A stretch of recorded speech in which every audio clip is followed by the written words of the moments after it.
지금 계속해서 영적 성장과 성숙에 관한 말씀을 나누고 있습니다. 여러분, 영적 성장의 궁극적인 목표는요, 영적 성숙이에요. 우리가 영적으로 성숙해지는 겁니다. 여러분, 인간관계에서 제일 힘든 게 뭡니까? 성숙하지 못한 사람과의 관계를 맺을 때 가장 힘들죠. 아내가 성숙하지 못하고 남편이 성숙하지 못하고 또 직장의 동료가 성숙하지 못하면 그 사람과 관계 맺어 나가는 게 너무너무 어렵고 힘들 때가 많습니다. 그래서 이 영적 성숙이 얼마나 중요한지 몰라요.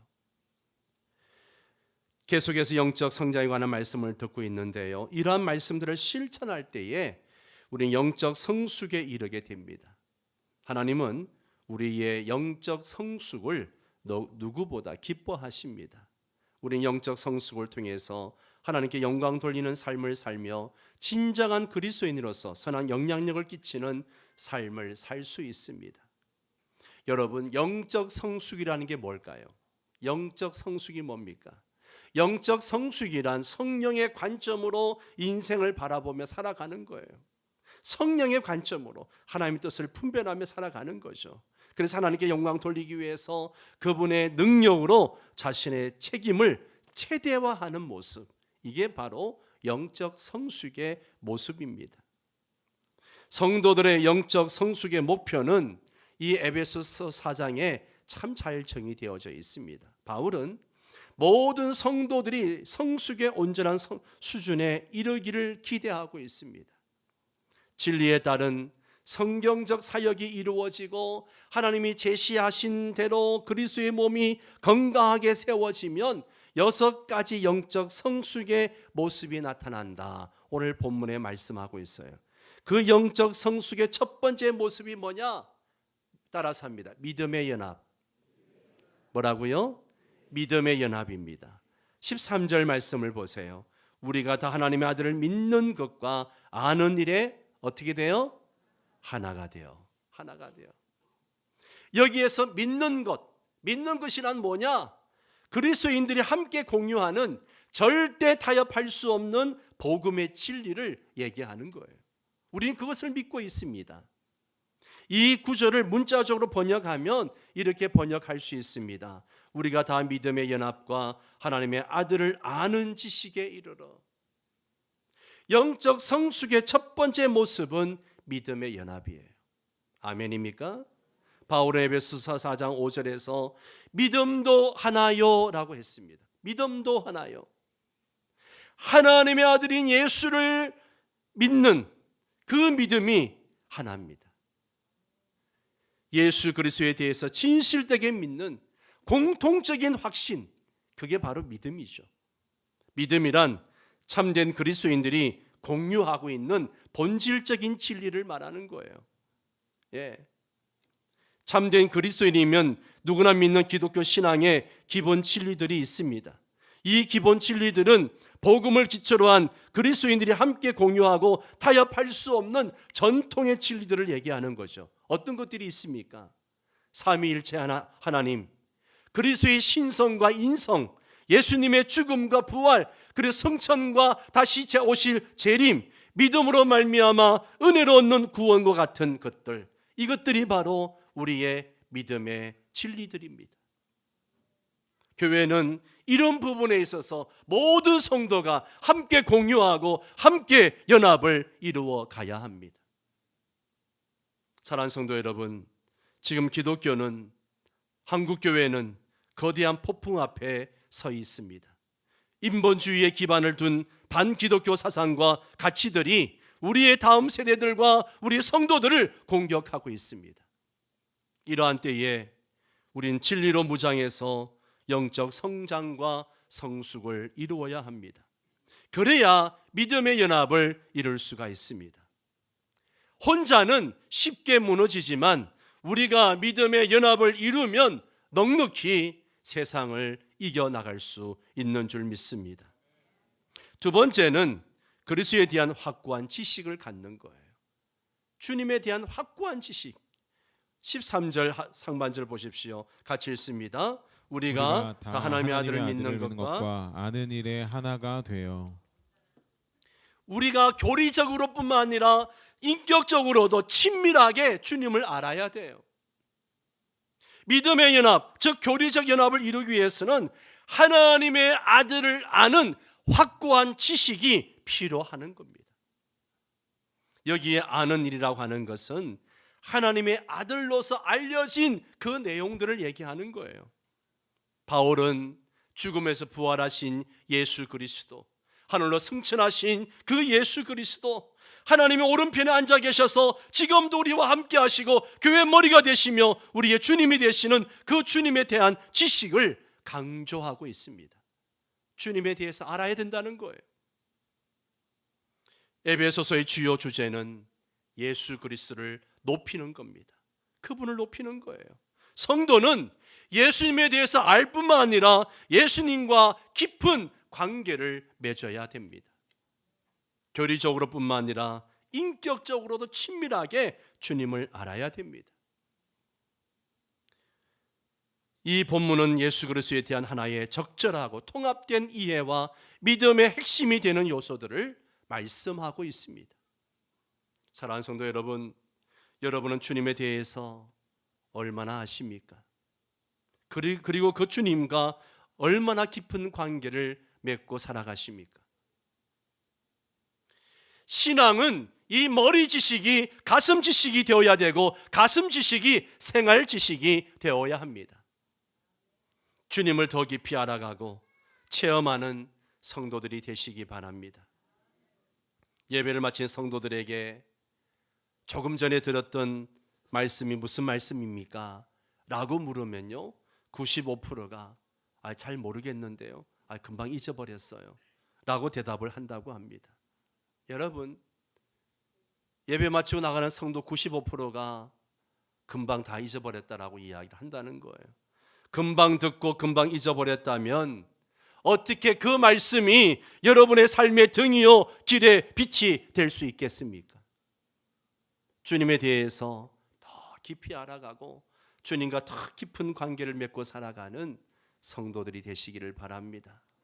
세 번째는 신앙이 성숙하면 온전한 공동체를 이룹니다. 13절에 보세요. 온전한 사람을 이루어 그리스도의 장성한 분량이 충만한 데까지 이르리니라고 했습니다.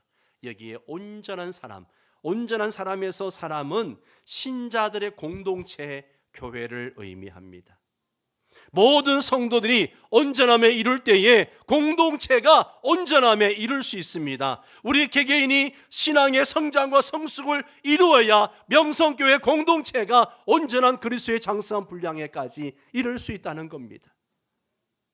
온전함의 목표는 하나님이십니다. 그러므로 하늘에 계신 너희 아버지의 온전하심과 같이 너희도 온전하라 그랬습니다. 신명기에서도 너는 내 하나님 여호와 앞에 뭐하라?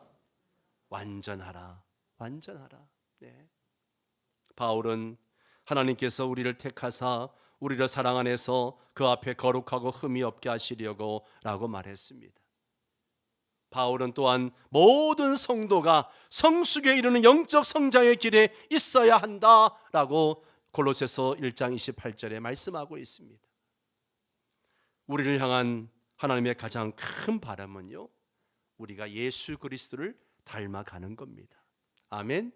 예수 그리스도를 닮아가는 거예요. 이 온전함의 기준은 그리스도이고 모든 영역에서 주님을 닮아가는 것입니다. 갈라디아 4장 19절에 보면 나의 자녀들아 너희 속에 그리스도의 형상을 이루기까지 다시 너희를 위하여 해산하는 수고를 하노니, 너희 속에 무엇을 이루기까지? 그리스도의 형상, 주님의 모습을 이루기까지 내가 너희를 위해 해산의 수고를 한다라고 말합니다. 여러분, 우리 안에 그리스도의 형상이 회복되어져야 됩니다.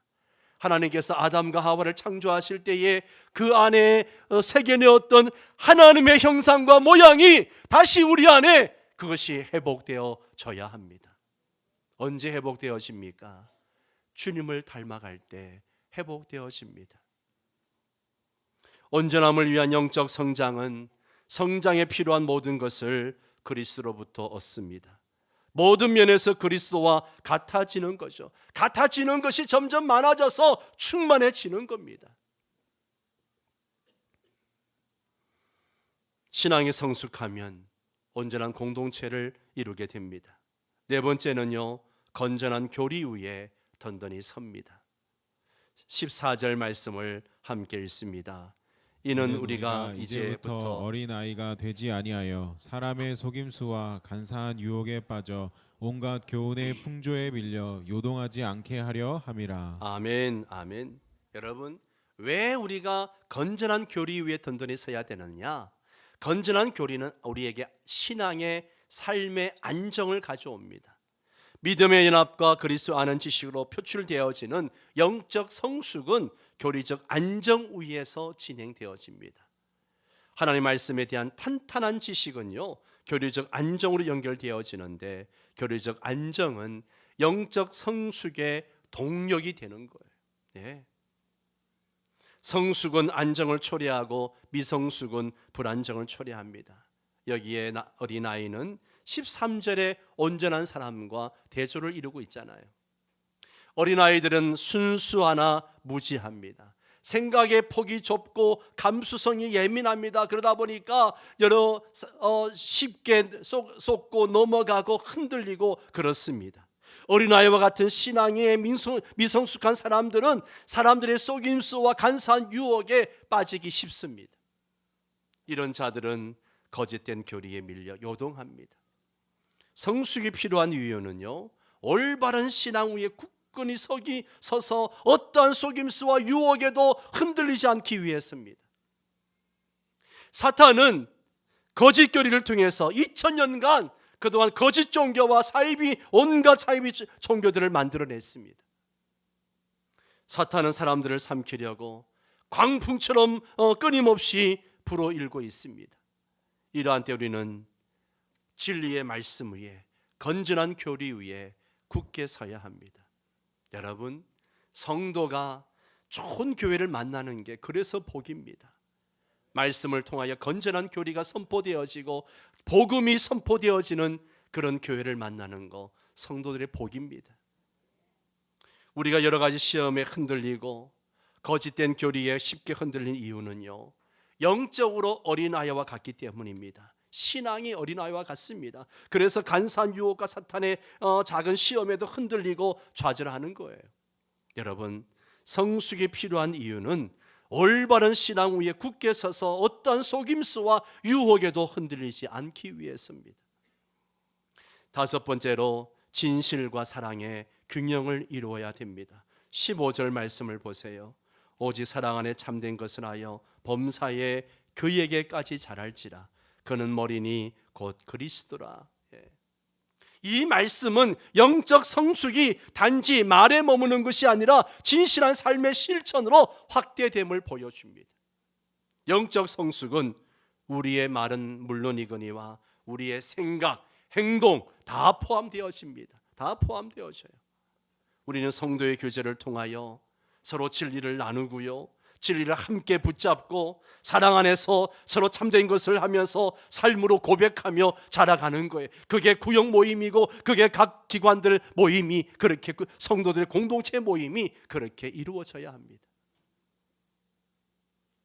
성장의 목표는 영적 성숙인데 바울은 그 최종적인 목표 지점을 예수 그리스도라고 말하고 있습니다. 범사에 그에게까지 자랄지라. 여기에 범사에는 모든 면을 얘기하는 거예요. 모든 면. 영적 성숙은 모든 면에서 그리스도와 같아지는 거예요. 예배 드릴 때 교회 안에서만 그리스도를 닮아가는 것이 아니라 여러분의 직장과 가정 안에서 사람들과의 만남 속에서도 그리스도를 닮아가는 모습을 보일 수 있어야 됩니다. 생각하고 말하고 행동하는 것이 그리스도와 같이 되는 겁니다. 그는 머리니 곧 그리스도라 그랬습니다. 예수님은 교회의 머리이십니다. 몸의 성장을 위해서 필요한 모든 것들을 공급해 주시는 분이십니다. 그분은 교회의 창시자일 뿐만 아니라 교회의 원천이십니다. 그분은 교회가 세워지고 성숙에 이르기까지 모든 필요한 것들을 공급할 뿐만 아니라 교회 사역을 지도하시고 자극하시는데 적극적으로 참여하십니다. 여러분, 우리의 신앙이 말에 머물러서는 안 됩니다.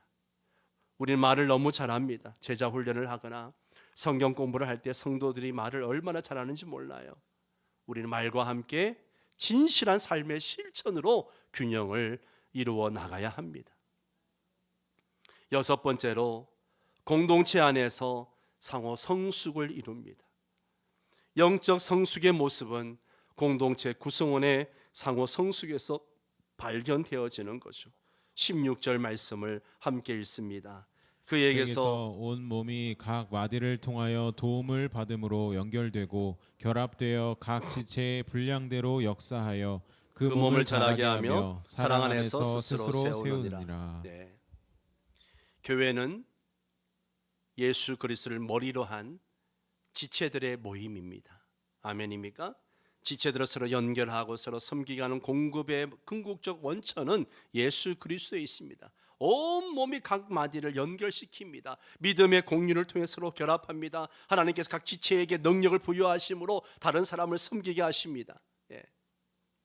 그리고 하나님이 몸을 자라게 하시고 지체들 간의 사랑의 협력을 통해서 온 몸이 성장하게 하십니다.